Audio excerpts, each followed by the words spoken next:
یو سړی قصه کوي او وایي یو وخت زه سخت وږی شوم، 2 شپې مې هېڅ نه و خوړلي، 3مه شپه مې هم څه پیدا نه کړ او له چا نه سوال کولی مې هم زړه نه غوښتل. سهار دې حالت ته ورسېدلم چې د ځان په هیله کېدلو وډار شم.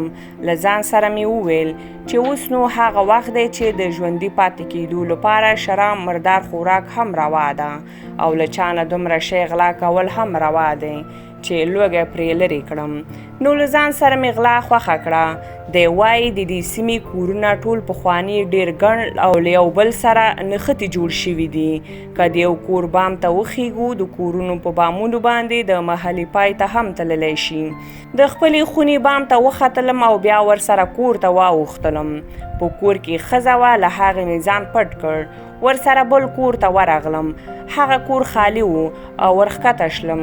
چې ښکته شلم د پخو خوړو بوی مې حس کړ. له ډېره لوږې هغه بوی د مقناطیس په څیر پخلنځي ته ورکش کړم. هلته یو ګرم دیګ ایښی و، سر مې خلاص کړ. په هغې کې تور بانجان پاخه ایښي وو چې منځونه یې له غوښې ډک وو.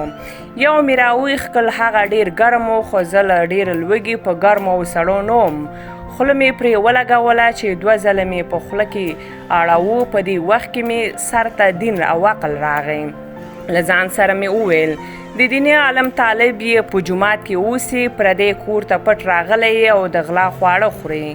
ګوله مې بیرته وغورځوله، تیز له کوره ووتلم او په منډه مې جومات ته ځان ورسو. هلته زموږ استاد د طالبانو حلقې ته ناست و او درس یې ورته ویلی. زه هم ورته کېناستېدلم، خو له ډېرې لوږې په دې نه پوهېدلم چې څه وایي. لږ ځنډ وروسته درس خلاص شو او شاګردان رخصت شول. زه لا ناست وم چې استاد ته یوه ښځه راغله.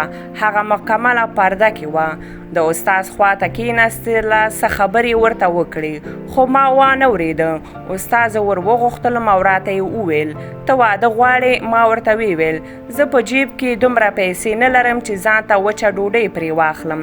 واده به په څه شي وکړم؟ استاد وویل دا ښځه وایي موږ دلته له بل ځای نه راغلي یو او هېڅوک هم نه پېژنو. څه موده مخکې مې میړه مړ شو، د هغې کور او معاش ما ته راپاتې شو. زه بل څوک نه لرم، یو سپین ږیری تره لرم، هغه د جومات په کونج کې چې ناست دی. هغه هم هېڅ نه لري، له ما سره اوسي.